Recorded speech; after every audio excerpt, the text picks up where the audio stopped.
Heyo everybody, Haku here with my review of today's new episode of Tensei Shitara Slime Ken, or that time I was reincarnated as a slime. We're at episode 21 now. I liked it. I felt like this one, was it last episode or the episode before that I thought was really great? I don't know. Either way, it's just good every single week, and this week was no different, but I felt like this one was more just par for the series. It wasn't less than average, but it wasn't really amazing either. So it's kind of normal for this series. It did the normal things that an episode of this series does. Particularly, I like some of the new concepts we were introduced to, but I'll get to that when the episode gets to it. I'll talk about it from the beginning, though, to avoid missing out on anything. So at the beginning, Rimuru with the students, all the relationship that's being built here is pretty cute. Ranga scaring the students was funny and everything, and they did a lot of cute comedy stuff this episode too. I like that they brought up, Shizu didn't actually make us do any real work. We never studied or anything. She just kind of let us do whatever since we're gonna die soon anyway. But Rimuru decides to have them do 1v1 fights, and that is a test that he's running, kind of almost a test for himself, really, to see if by fighting him and using up some of their magicule energy, they can burn some of that excess energy that's too much for their small bodies, that's the whole reason they're going to die eventually. But that doesn't seem to work at the end.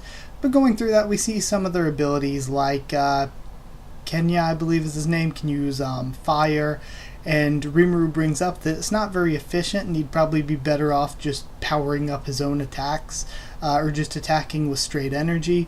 And what was his name? Gabe Gibson, is that his name, I think? Can use magical bullets that are pretty powerful, but obviously nothing to Rimuru. But the more important ones are the other three. Those two were kind of whatever. I like them as characters, but their abilities weren't as interesting to me. Chloe's is very interesting. She can use water magic, and she's really, really good at it. Like, if it was a normal person, not Rimuru, they would be in much more danger from her than I think any of the other members of this group. And Rimuru even mentions, is she a prodigy? Like, kind of what he said about Gobta when he saw Gobta showing off earlier in the series. Also, the way she smiles when he's consoling her, it seemed like a sly smile. Maybe it was a smile showing, okay, this was kind of a test for him and I do trust him, just like she said she always trusted him. Maybe it was supposed to be a nice smile, but I perceived it as kind of a deceptive smile, so I'm like, is she fooling him in some way? Is she some sort of spy? What the hell is Chloe doing? Then Ryota's a berserker, and his ability is actually really cool too. You know, he might have actually been the most dangerous. I don't know, because Chloe's was just so cold, and she's like, I trapped you in this pit, and now I can slice you apart, and if they weren't Rimuru, that'd be like a sure kill. But yeah, Ryota was pretty powerful too. His ability is interesting, because, again, Rimuru's lecturing on it as well. He gets really, really powerful, but it kind of loses a lot of its usefulness when he doesn't have his wits about him on the battlefield, so to speak. He also then wonders at one point if maybe since they can't burn off the excess energy, could he somehow use one of his abilities to separate the energy? He can't do so, though, because the energy is fused as part of their soul from the summoning. And then the last one's abilities, gosh, what's her name? Her name's Alice, right? Her ability is kind of a golem master. She controls these dolls and she can make them fly through the air and everything. So if she was doing it like Naruto puppet master style, it'd be super powerful, like if she was using weapon golems and stuff. So like as an adult, she has the potential, and even Rimuru brings it up, her power has the most potential. If she were an adult 20 years from now with all these like weapon golems, she could be insanely powerful. But right now she was completely useless, just throwing stuffed animals at him pretty much. And he thought, I could just burn them up, but Great Sage reminded him that that would actually be a terrible idea because he would just hurt a kid's feelings. After all that went down and the day was over, Rimuru went to visit Trainee, because he figures, okay, separating the power from their soul isn't something I can do. That's not going to work. Having them burn off the energy, that's not going to work either. So his next idea is thinking, what made Shizu different? Shizu was summoned as a kid just like they were, but Shizu lived 50-some years in the... she was known as a hero for 50-some years, so even before that, she had to have been here even longer than that. So she lived for a long time in this world, even though she was summoned as a kid too. How did she do it? And he realizes, she had Ifrit within her that helped her control the power. And I feel like the whole Ifrit thing, you can make the argument that why do you want to put spirits in the kids? Wasn't Ifrit super negative for her? Because that's what I was thinking when I heard it at first too, but thinking more about it, it's like Ifrit really didn't do anything that particularly harmed Shizu. The harm came from her not being able to disobey any of Leon's orders, and because of that caused her a lot of psychological and emotional pain, and that's what caused most of the issues in her life. But really having a spirit within her to sort of take some of the power and help her control it is what let her live that long. So of course it's probably not a perfect solution to have spirits fuse into these 5 kids, but though it's maybe not a perfect solution, changing their outlook from potentially living 5 more years to potentially living 50 plus more years, essentially giving them 10 times the potential lifespan, it's a whole lot better than doing nothing at all.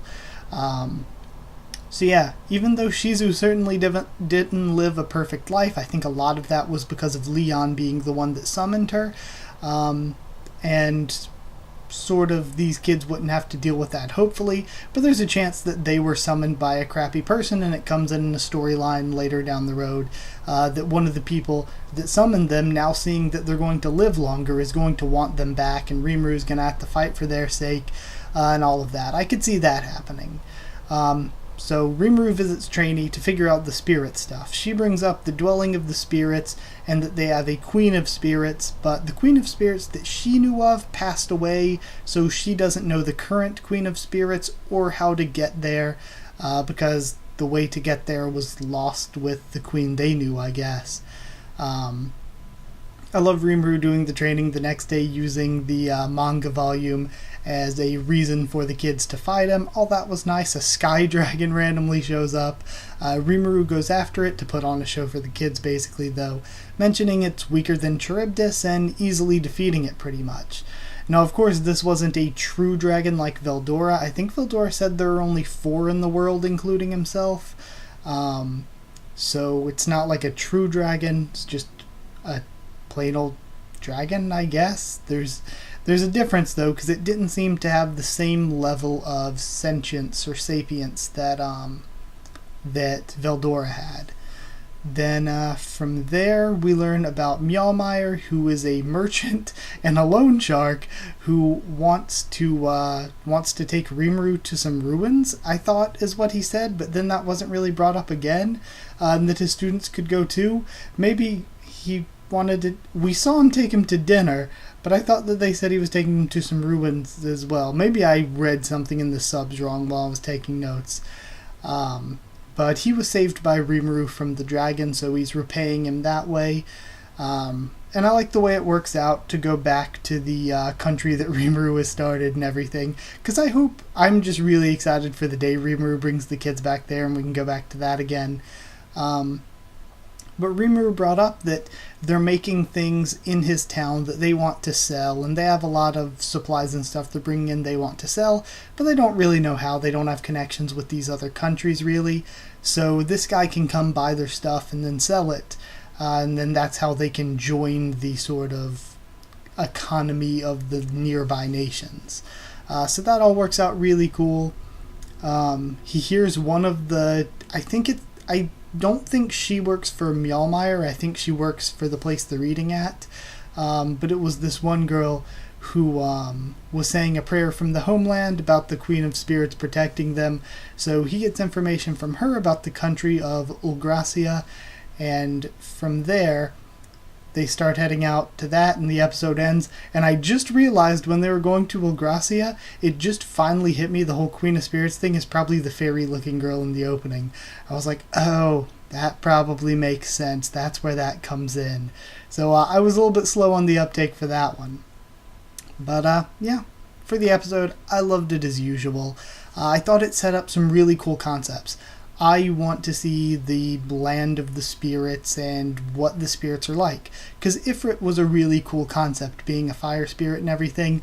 So I'm really, really interested in what other spirits there could possibly be.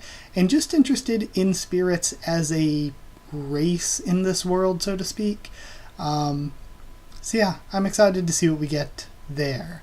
I thought that character in the opening was going to be some sort of like elf fairy something to that effect, but it's cool. I'm really excited to see what spirits could be like as a fantasy race. But either way, I'd give it 7.5 spirits out of 10. I really, really liked the episode and the contents that it brought up, but at the same time, it was kind of just a normal episode for this show, and I feel like a normal episode for this show is around a 7 or 8, because this is just generally a good show. So, yeah. That's where we're at. 7.5 out of 10. I loved it, and I hope you guys liked the video and liked watching it as well.